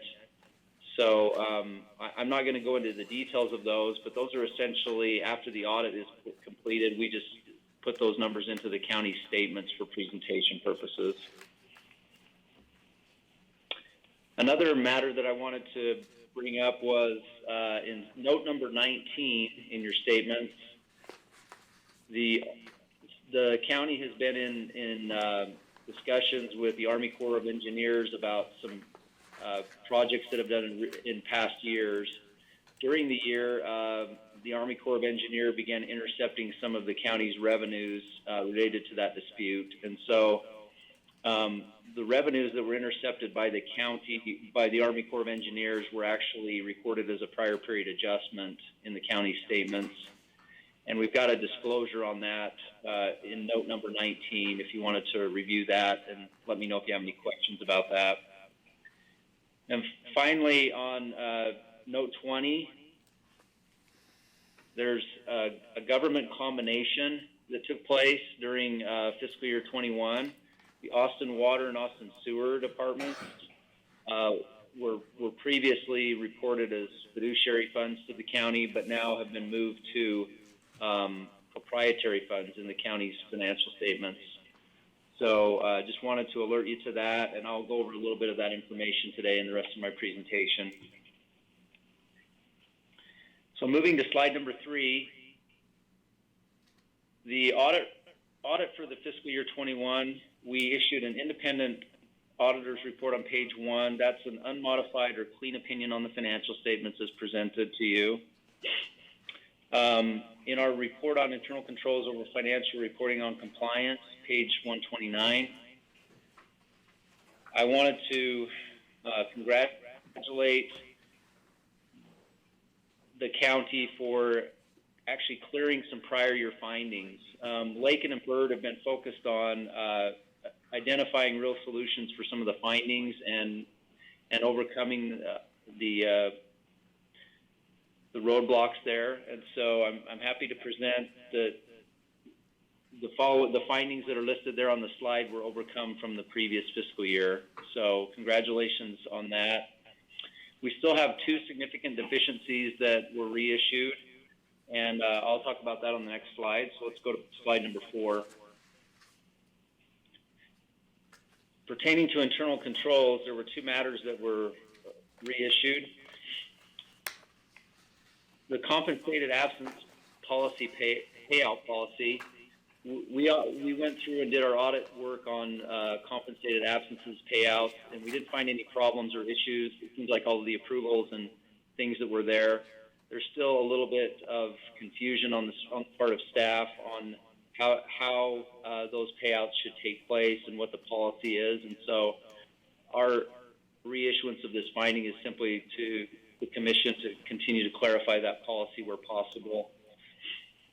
Also on credit card internal controls 2019-003, we continued to look through the receipts that are received for credit card purchases, and tying the business purpose to the receipting is still a little bit lacking. The business purpose sometimes isn't clearly identified, and so we're reissuing this finding, hoping that the county can continue to improve its processes there on any purchases that are made with credit cards.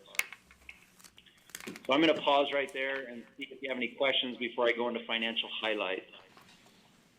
Yes, I do. I would like, because we would like to get the credit card findings off. I know that Ted will have to speak to the compensated absence payout policy. But as far as a credit card, we would like some guidance on what to do there, because we were going to put that on this agenda to amend our credit card agreement. But I want some guidance before we start down that road. Many of the clients that I see with credit cards, if it's not clearly specified on the receipting what the business purpose is, then a lot of times they'll have an additional sheet where you can write what the business purpose is. If it's a luncheon with a business purpose or some kind of supplies that are purchased, if you can clarify either by writing it on the receipt or having a separate sheet that explains what the purpose is for the county expenditure, I think that will clarify a lot of things. We found receipts, but we didn't find any explanation as to what the items were for on a few of those things. So I think we're just looking for a little more clarification on either the receipt itself or a separate sheet that explains what the purpose is. Okay, I can appreciate that. I think the reason that a lot of times they aren't handwritten in there is because people code them to certain line items, and they figure that is the understanding of why it's there. So we can amend that. That's no problem. I appreciate. Is there anything else that we need to do that may help that?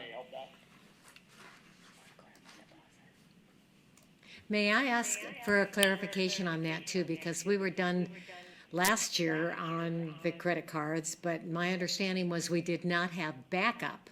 So now we're getting backup, but are you saying the backup was there, but it wasn't clear enough? Is that correct? Mm-hmm. Yes, we're saying that the receipts are now there, but a lot of times we cannot tell just by the coding what the business purpose was or what the functional purpose was for the county.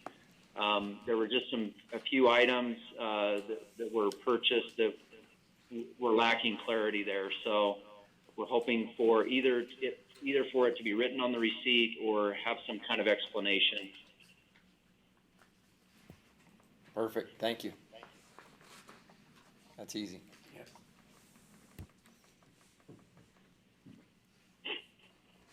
Okay, I'll go into financial highlights. We're on slide number 5, Lakin.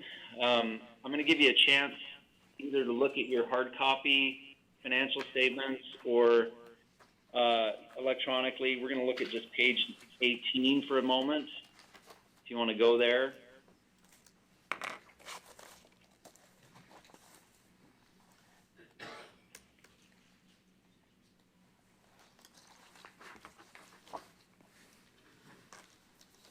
This presents all of the major funds that qualify for major funds for the county for fiscal year 21. We have the general fund, net proceeds mitigation, or net proceeds future reserve, CCP funds, etc. And you can see their results at the bottom where it says net change in fund balance. You can see whether the fund balance was increased or decreased during fiscal year 21. Overall, the county funds increased $7.3 million in the total column there, you can see.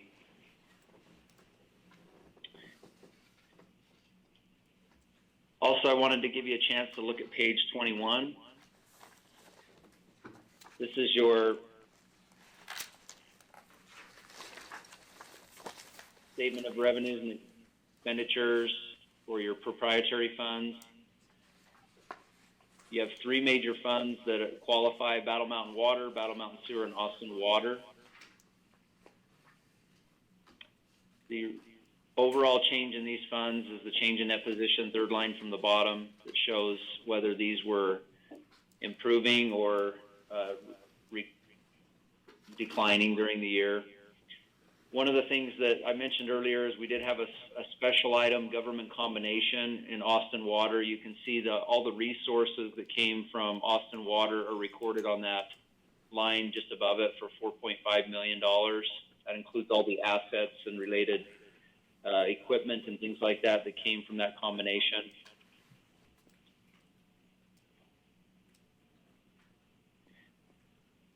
Okay, so then I'm going to now go into some trend information for each of the major funds, and that will be done. I will be looking at the fund balances or net position at the end of the year, and that's just a function of assets minus liabilities at a point in time is your net position or your fund balance. So I'm going to do that for fiscal year 21 and year ending. So the slide number 6, the general fund balance trend. The change in the fund balance for the general fund, as you saw, was a reduction of $3.9 million. And you can see that we've got some lines that are approaching intersection here. And what's happening here is there's a lot of fund balance that is committed, or assigned in fiscal year 22 to be used. So that assigned number is the amount that's committed for the fiscal year 22 budget, and that's gone from 10 million to 20.2 million. And as a result of assigning a lot in the fiscal year 22 budget, the unassigned amount went down correspondingly. So you went from 36.8 million down to 22.8 million. The general fund still has 17 months of reserves on hand. So it's in good shape. It seems stable and healthy. Okay, I'm next going to go to slide 7, the CCP fund. This fund had a change in its fund balance of a reduction of $2 million. Also, you'll see that there's a prior period adjustment in this fund related to the Army Corps of Engineers that reduced this fund by another $979,000. For fiscal year 21, there were $5.7 million in capital expenditure, and that was spread between the airport complex water project, the water and sewer district number 2 project, and safe route to school project were the main projects going on in that fund. So planned reduction in that fund for capital expenditures. Let's go to slide number 8. Battle Mountain Water net position trend. You can see that the trends are pretty consistent from year to year in this fund. The change in net position was a reduction of net position of $337,000. Most of this is due to depreciation. Depreciation is outpacing your capital asset additions on that top line, which is your net investment in capital assets. So that's why you had the slight reduction from $21.5 million down to $21.2 million, excuse me. Also, you've got in restricted amounts, you have an amount set aside for AB 198 reserve requirements. So that is your $1.7 million. That just increased just a little bit. And then the unrestricted amount was down just $2,000 from the previous year. This fund still has 26 months of operating reserves, so it's in good shape. Battle Mountain Sewer. The change in net position for this fund was an increase of $420,000. The net investment in capital assets, the top line is, again, all of the equipment and system that's used for this system is reflected there. It's all the investment there. This is down $471,000 from the previous year, just mostly due to depreciation outpacing any capital asset additions there.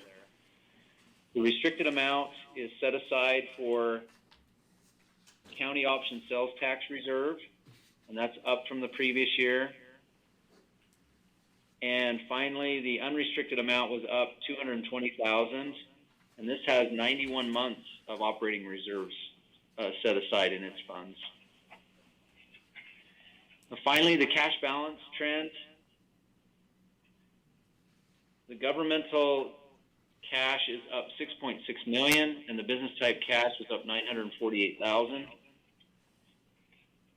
So continued increase of resources after budgeted expenses for the county. The county is managing its finances well and staying within the budget. As I previously mentioned, there's no budgetary violations or anything like that. And then finally, on the last slide is my contact information, and also I have Audit Manager Jennifer Frank on the phone. She's also on the call listening in, and we just appreciate working with the county. I'm sorry that it's a little difficult. I've got a little sound reverberation on my end, and so I hope that this wasn't too disjointed in its presentation, but we appreciate working with the county and Lakin and Bert, and thanks for the opportunity. Any questions? Yeah, this is Art Clark. I've got a question. We have money in bonds and an interest rate of 0.75, and every other investment's a lot better. Should we shake those bonds?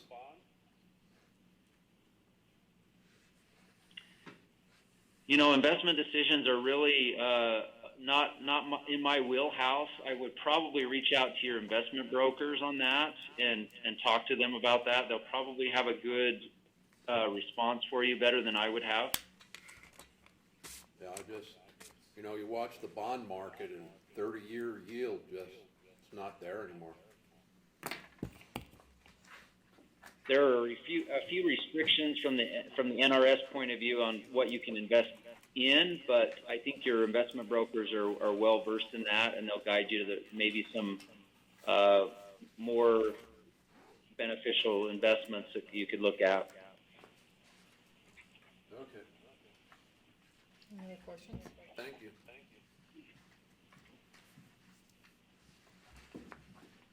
No, I don't have any questions. We have a motion to, Yeah, I'll make a motion that we approve, the fiscal year 2021 audit report, after the slide I move to, approve the fiscal year 2021 audit report. Or can you include the corrective action plan to be signed by the chair, please? I can't hear you. To approve I'm the sorry, corrective it's action me. plan. Approve the corrected action plan. And approve the, Corrected correction plan. action plan. Corrected action. Corrective action plan. so, I apologize, I really Oh, it's okay. having trouble hearing. so do we have a second? I'll second it. So Art made the motion, JR second, all in favor? Aye. Aye. All right, very good, thank you. So for correspondence for future agenda items? Yeah, I would like to tell you guys that I'm super impressed with Lakin. This doesn't seem like a big day because it went so smooth, but she preps all year, busts Donnie's chops, my chops, mainly Sean's, wherever he went, to keep us in line on these budgets and make sure that these things go really easy for you guys. So big prop to her, and thank you, Chad, and your team for coming in here and working with us. We look forward to improving on it even next year, but our list is getting smaller. Very good, thank you very much. We are really blessed that we have the money to be able to do the things that we can do, because there's other counties, they can't do this. And we We're can. the only county that makes the money we do. Anything for future agenda items, correspondence, anything? I will add the spotlighting to as many agendas, and we'll try to gather that up, and I will also add updates from all of us, because I have quite a update for you guys later on some of the things that we have going. On the next one in January, isn't that the one that we are also going to do the health board? Hoping to. That is Dr. Troy Ross is the chair of that He board. asked So for the first one in January. he did. So as long as he follows through on that, then we will have that on there. But he's the chair of that board, so he has to request it. Okay. Just a reminder to all commissioners, need to make sure you fill out your financial disclosures by January 15th. Yeah. It's Yeah. due, yeah. Yes, and I would like to wish all of you guys a Merry Christmas. Yes, Merry Christmas. Merry Christmas. Merry Christmas. Any public, comment? All right. Motion to adjourn? Motion to adjourn. Motion. Okay. All right. Safe travels, This everyone. conference is no longer being recorded. I will.